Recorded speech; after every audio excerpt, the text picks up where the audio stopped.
¿Cómo están, muchachos? Yo lo veo a ustedes muy bien. Hey guys, it's me, Ross, with another video for you. Today's topic is very interesting and problematic phenomenon around social media and the internet as a whole, the pro-shipper community. Because if you don't get the on my face. Oh, pro-shippers. What are they? Where did they come from? Why are they so hated online? Why are they still existing? We will learn about their history today, about their origin and stance on the internet. This subculture is pretty interesting for the least. I have wanted to investigate it for a while now, and I have been thinking about doing this video since I wanted to give all the information I could, as polished and as respectful as possible.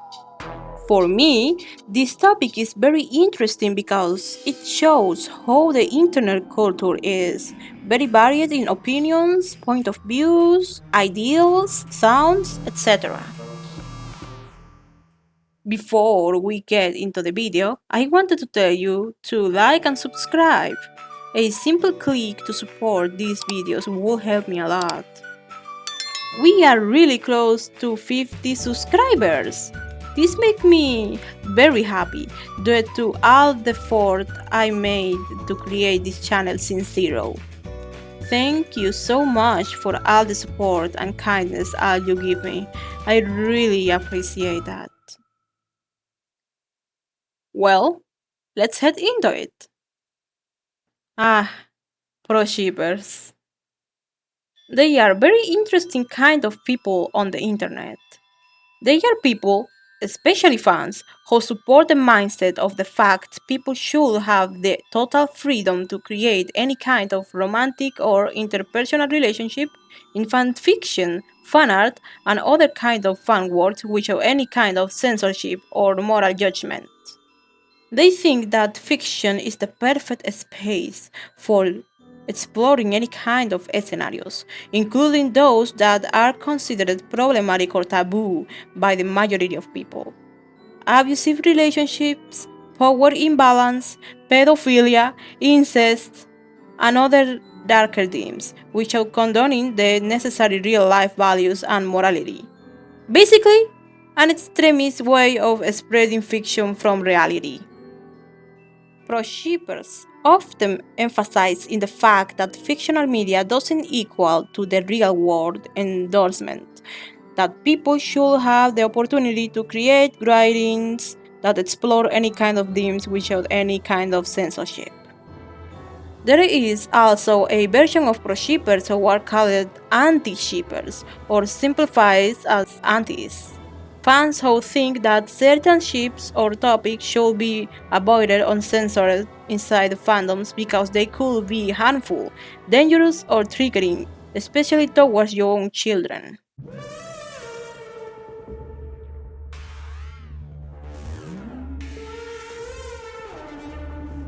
Well, proshippers have a very curious history, to say at least. They emerge from fandoms and online fans communities, especially in fanfiction, fan art, and other shipping culture. The term shipping refers to supporting or exploring relationship between characters. Debating about appropriate boundaries for shipping content has been common in fandom since the early days of the internet. The idea of pro-shipping developed as a reaction towards anti-shippers, which grew particularly strong in the decades of 2010s. And since then, this mindset started as we know it now.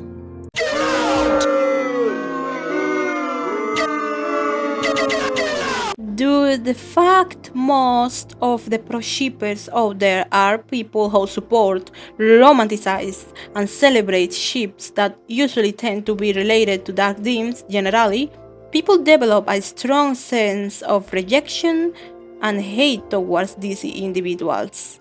Plus, proshippers tend to have a really aggressive and undesirable behavior towards those who don't share their beliefs, something that gives them a really bad reputation online. There are a lot of cases about how there are proshippers who induce young children into proshipping. Knowing the types of dark themes they usually share, this doesn't make them look any better.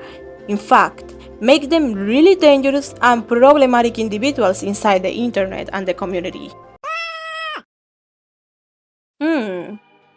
That's a very good question.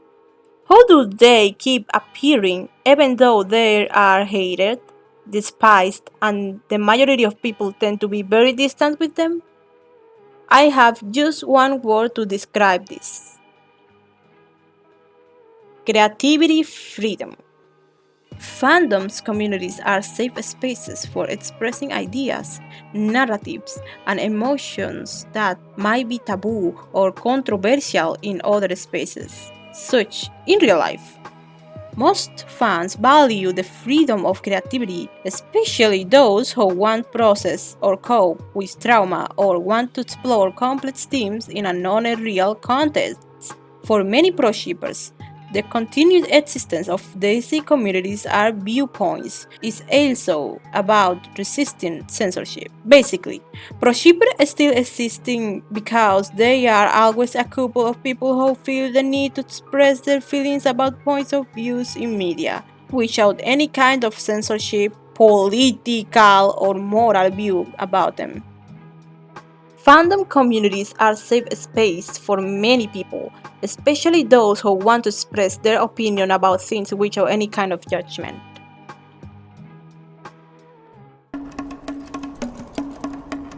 A few days ago, I got to see a defendant of proshipping firsthand. One of my close dear friends has a Discord server, and we all know Discord servers can cause plenty of problems. But a few proshippers were caught saying pretty sketchy things about art, and we questioned by me and my friends, including the owner of the server. And what I learned is that there are supposedly a few other reasons why proshipping is defended. DDD: Dynamic, Design, and Disinclusion. These were the main things that I heard when listening to the arguments of proshippers, and I will clarify them for you. Dynamics. Dynamics are relationships that other characters hold for each other. Pretty easy spot stuff. They love each other like family, or they have a rivalry, whatever the case. Every character has a dynamic with someone else. Most people remember when the William Afton proshipping art was trending, right? And was extremely discouraged by YouTube. But what we aren't expecting is how a false dynamic was input right in front of us. The incorrect idea of bonding and love. People put dynamics all the time on proshipping art in order to have a sort of allurement and acceptance to their relationship. Do you guys remember when Septiplier was a thing? You know, for when my 2000s kids were allowed on the internet? And people were like, oh my god, but they are so cute together, look how I draw them, look! So imagine that with proshipping.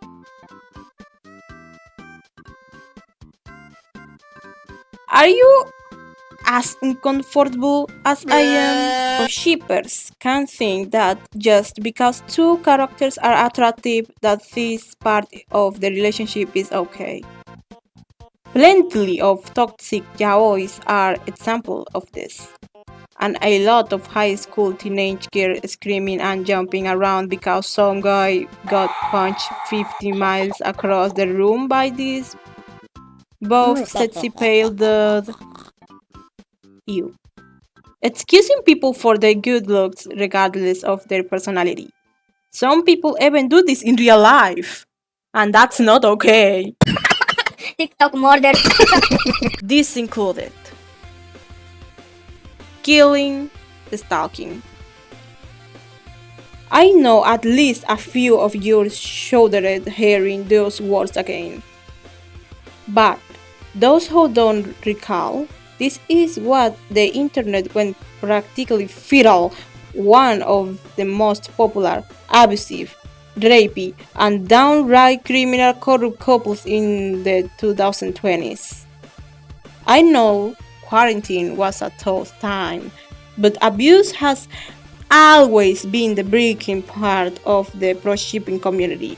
The main defense: these guys are attractive and are obviously in love with each other, regardless of how many times they suffer a lot of shit like abuse, rape, another type of another type of shit, and many types of shit generally. Is what a partial proshipper could say. People think that when they are a proshipper, they can exclude themselves from certain topics, especially when it comes to abusive relationships. I'm a proshipper, but I don't agree with pedophilia and I don't agree with incest. Abuse has always been that gray area where people seem to have a problem.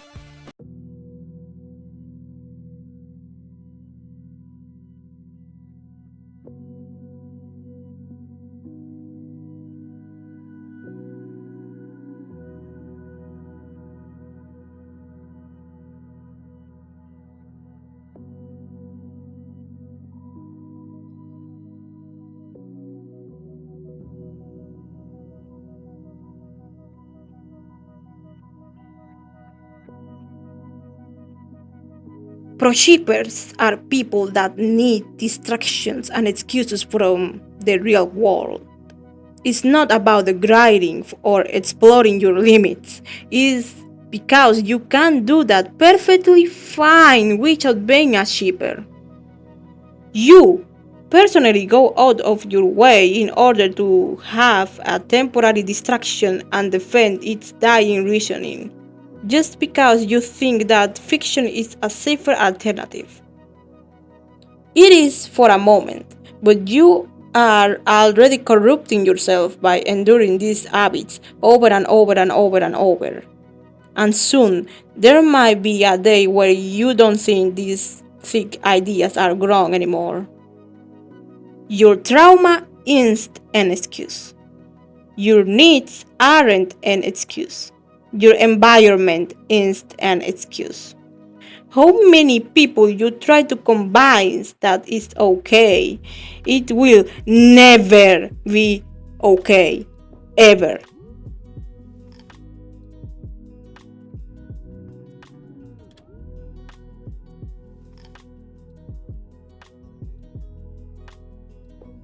Well, this is the end of the video. I hope you guys like it. For me, this topic is very interesting because it shows how big the internet communities can be and how any kind of individuals can be around.